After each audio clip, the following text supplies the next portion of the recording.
the Middle Ages stands out as one of the most violent eras in history, whether it be in the name of religious fervor or criminal punishment. In this video we'll be covering some of the most barbaric executions we've used in the past, proving the brutality during this time was second to none. These are 5 execution methods the world will never forget. Number 5. The breaking wheel. The breaking wheel, also known as the Catherine wheel, was used for public executions, primarily in Europe from antiquity and through the Middle Ages. The wheel was typically a large wooden spoked wheel, the same kind that was used on wooden carts and carriages.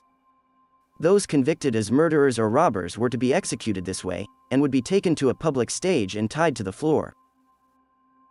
This is where the person would endure agonizing mutilation of their body, as their limbs were beaten and broken, in order to be made more flexible, and braided through the wooden spokes in the wheel. The convicted would then be hoisted up high for everyone to see, then left to die, eventually succumbing to shock and dehydration. The survival time after being wheeled could be extensive, however. Accounts exist of a 14th century murderer who remained conscious for 3 days after undergoing the brutal punishment. The last execution from this form of capital punishment was in Germany, as recent as August 1841. Number 4. Linchi. Linchi, also known as death by 1,000 cuts, was a form of torture and execution used in China from roughly 900 AD, up until the practice ended around the early 1900s. Linchi was reserved for crimes viewed as especially heinous, such as murder or treason. In this form of execution, a knife was used to methodically remove portions of the body over an extended period of time.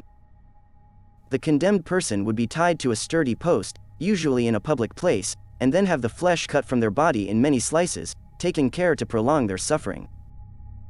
The punishment worked on 3 levels: as a form of public humiliation, as a slow and lingering death, and as a punishment after death.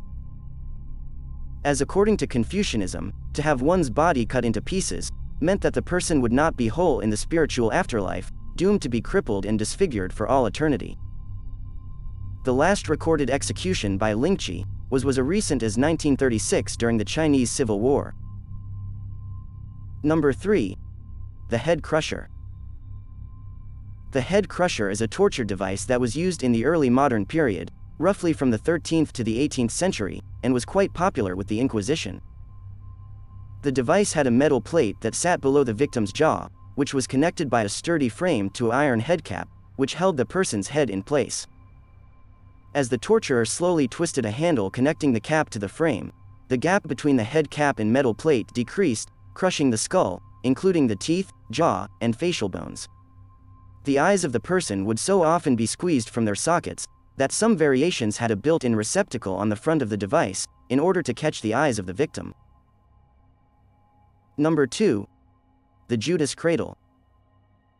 Invented during the late medieval period, the institution of the Inquisition was widespread, and new and brutal techniques of torture were being devised. The purpose was to extract information and confessions from the convicted.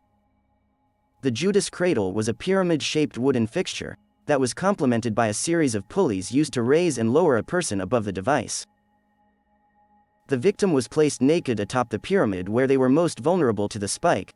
They were then left up there anywhere from hours to entire days, depending on their ability to bear the pain. Sometimes a weight was added to the victim's legs, which increased the pain but also resulted in a quicker death. Occasionally the victim was raised with the ropes and given momentary respite. This was not done out of mercy, however, it was only to prolong the pain and misery of the convicted. Number 1. Hanged, drawn, and quartered. To be hanged, drawn, and quartered became a statutory penalty for men convicted of high treason in England from 1352. The convicted traitor was fastened to a wooden panel and dragged by horse to the place of execution.